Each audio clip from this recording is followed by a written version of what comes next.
Once an idea was born within you, that everything that is non-physical, everything that surrounds you in the non-physical, everything that man wants to call God, what we call source or your inner being, all of this non-physical energy is flowing forth to assist you.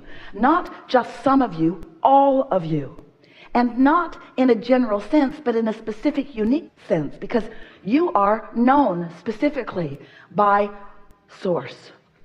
So there's a lot going on vibrationally that just happens as a result of the perfection of you perfectly fitted into this time-space reality. In other words, so much happens before you even need to become consciously involved. But once you do become consciously involved in the deliberate creation of your own life experience, then and only then are you really doing what you intended to do when you came into this body. None of you said, I'll just go forth and see what happens. None of you said, I'll let someone else run the show or run my show and I'll just go along for the ride. Every single one of you said, I will go into my experience and I will create my own reality. And you all came without exception, loving 100% of the population already here and that was yet coming. 100% of them, 100% of you loved when you came. Your prejudices and your cutting yourself off from well-being did not start until after you got here and became part of the shortage consciousness of those who had already forgotten the power and the value of what you are. Now, when you ask, law of attraction and source energy and your inner being and all of us focus upon what you've asked for, and we give it our attention. And by giving it our attention, law of attraction brings more to it. So once you launch a desire, your desire becomes more and more and more and more. And further, you don't just launch that one little desire, you're living broad enough life. You're launching lots of desires, and those desires, most of them dovetail together in a very unique and powerful way right away. And so you become more and more and more, because what you give birth to in terms of vibration, as your inner being joins it, you evolve. Or you could say, more accurately, that the non-physical part of you evolves. But we want to say to you that the non-physical part of you cannot evolve without the physical part of you evolving, because you cannot detach yourself from that. So you come and you do your part, just like you knew you would. You come, you sift and sort, and you ask for more. You ask for more than you have ever asked for before, and you ask for more collectively than has ever been asked for before. So the universe is expanding as a result of your, in most cases, unconscious asking. So here's this vibrational reality, becoming more and more and more and more and more, because law of attraction says that it must.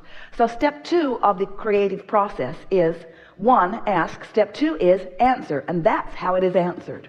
It's answered because law of attraction brings to it everything that you've asked for.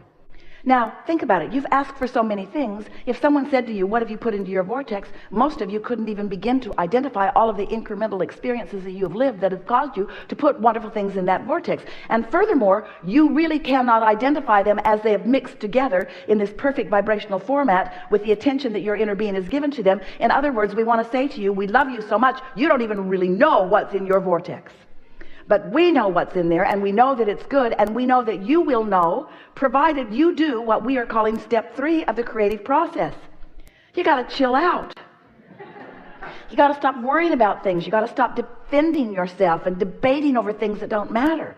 You've got to stop being that negative, tied up, all wadded up person that's worried about stuff. You got to be happy. You got to be joyful. You've got to know who you are. You've got to trust yourself and others. You have to be in the mode of appreciation. You have to chill out. You have to relax back into that knowing being that you were when you were born, that all is well and that things really are working out for you. And sometimes you're going to have to work yourself back to that understanding, because you've worked yourself away from it. And you've got some vibrational habits that keep you from being the realizer of what's in your vortex.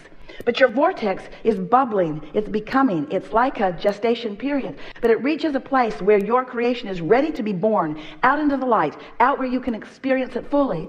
And when that happens, if you are in the receptive mode, if you are in the state of allowing, if you are feeling good, when that creation, when your creation becomes ready, you realize it and you say, oh, I just got the best idea. Or, oh, I know what I want. You know that feeling? Ooh, that's a really good idea. And it remains a really good idea unless you bring the reality of its non-existence into the picture. A new idea is always a new idea. And a new idea has not been before. And a new idea to you is your creation. And you've got to take care of it just like you would a new baby. You've got to be kind to it. You've got to expect good things for it. You've got to nurture it and tend to it and be aware of it. You can't just say, oh, you can't be because you've never been. I want money so that I can do wonderful things for myself and others in this world. You can't do that. Nobody in your family's ever had any money. What makes you think that you will have any money? Look how much money you've got. How much money do you have anyway? How much? These are the thoughts that are going through your mind, and that's not taking care of your baby. That's not taking care of the creation that you've just given birth to, the creation that law of attraction is supporting. You can't realize that into your experience if you are contradicting it with reality. So many of you have been trained to be objective, to face reality. And we say, you did not come to face reality. You came to create reality. You came to bounce off the reality that already exists. Put pieces of new ideas into your vibrational vortex. Allow law of attraction to stir it up and mix it up and compound it and add more to it and put the energy that creates worlds behind it and get it ready for you to realize it, you to become aware of it. And when that desire is born within you, we want you to know how much came before that. How much even before you came into your body, how much ever since you've been in your body, how much as your vortex has been growing and expanding and becoming, how much attention source energy has put to it. This is a real thing, and it's real for you, and you can have it, and this is your creation, and these are your ideas, and you get to do this, but you can't kill it with reality. You can't say that'll never work, because it will if you will let it, because the laws of the universe are queued up for it to work. How much time do you spend lying in your bed at night and keeping your blood pumping? There are things that happen without your attention. And so, as you accept that all of this is going on and that there is a reality and that it is full of the things that you have created, and it will, as it has already come from a vibration to the thought of your desire, this thought of your desire will turn to real things. It will turn to fortunes, it will turn to bank accounts, it will turn to relationships, it will turn to empires, it will turn to anything that you want it to turn to. These vibrational then thoughts do become things. That's what creation is all about. And so if you have been a physical human who has been walking around just looking at the things that have already been created, you might not be aware of how they got there. But we want you to begin to make the association between the thoughts that you've been thinking and what those thoughts are turning to. In other words, thoughts do turn to things. This is the creative process. And so we say all of that in the way of just giving you this one statement, which is the most important statement that you will ever know. Your thoughts matter a lot. And you can tell by the way you feel whether you are encouraging your creation to become more right before your eyes, or whether you are slowing it down. It will mature and it will become more, because law of attraction and natural momentum say that it must be. But you, dear hearts, have become so adept at beating the drum of what is that you so often do not allow the natural maturation of your own creations. When you want it, it is supposed to come, and it is supposed to surprise and delight you as it does. And as you look around your world, you know those masters. You see them. You see those people who come up with an idea about something that has never been before, and then sometime later you see it changing the whole face of your society because one person believed in something that nobody else believed in. And at first you call them crazy, and you often do not like them very much. You often see them as rebels, but we want you to know each of you has come with the potential of finding your own ideas and allowing Source, who creates worlds, to get behind you like the wind and blow you toward the realization of everything that you want. You are supposed to get what you want. So sometimes you want to have a debate about materialism versus spiritualism. Am I not supposed to be more spiritual? Should I be caring about these things? And we say, that's a good point. When you care about things that you can't figure out how to get, you actually work in contradiction to your own allowing the thoughts to turn to things. But there is nothing that is more spiritual than the material things that are around you, because they are the leading edge of creation. And so if you will come to realize that you are a creator, but if you will put your emphasis upon how you feel, that's how you tend to the nurturing of the beginning of those thoughts. And if you care about how you feel and you allow yourself to hold that thought, it will become a reality. It is our promise to you. Esther's husband, Jerry, he made his transition about 4 years ago. But when Esther met him, She was so exhilarated by knowing him because he already somehow had come to understand that thoughts do turn to things. And she watched him through the years that she was with him, over 30. And she noticed that when he had an idea about something, he often didn't talk about it to her in the early stages. And she always thought that was odd. At first it really bothered her. You know, you need to let me in on these things in case I don't want to do them. And he would say, precisely. Why would I talk to you about something before I have enough momentum that you can't stop it from happening? And Esther thought, that's tricky. I don't know if I like that very much. But she really had no choice because Jerry was very private about things, very contemplative. She'd see him sitting at his desk, and he'd be sitting, and he'd have his notebook out on his table as if he was going to write something really profound and important. And she would look sort of as she was walking by. She would realize that nothing was written, but that he was deep in thought. And she used to call him the contemplator because she could see that he was contemplating. And as time went by, she knew that it wasn't really very nice of her to interrupt his contemplation. Because if she would say, what are you thinking about? He would say to her, that is really not any of your business.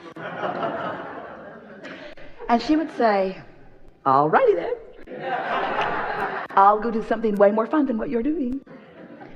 But later, Jerry wrote a paper, and he called it, Keep Your Ideas to Yourself Until They Are Fully Developed. Because he knew, innately, he knew that if his idea was allowed to be nurtured by the absence of resistance, that the energy that creates worlds would infuse it and support it, and that things, wonderful things, would come as a result of that.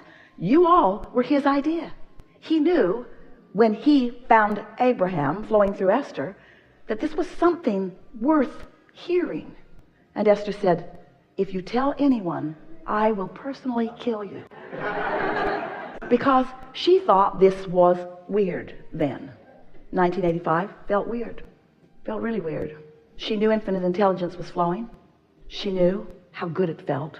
She could feel the power of it unquestioningly. She knew the value of it as they began applying it to her life.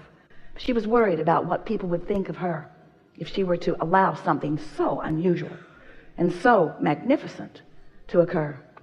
So Jerry kept her promise for a little while. And then one day he opened his big mouth and said to an influential person who was gathering quite a lot of number of people to a conference, would you like to meet Abraham? And Esther looked at Jerry, and if looks could kill, he would have made his transition in that moment. She could not believe that he was following his dream. She could not believe that the impulse was so strong within him that even though he honored her and even though he knew that she really did not want to have you see her do this, he knew the importance of it. And so what we're getting at here is that there are all kinds of things that you want that you're not even willing to admit that you want because there are resistant ideas around it. You don't want to be seen as weird. You don't want people to really know who you really are. You don't want to be the odd one out. You don't want to be criticized. You don't want to be misunderstood. Maybe you don't want to find failure. There are so many reasons that you don't allow yourself to allow what's in your vortex to grow and evolve and give you the joyous life experience that you were born to live. We just want you to know you were born to live it. And we think it's time for you to come out into the light and allow the desires that are yours to come to full fruition where others can see them, whether they like to see them or not.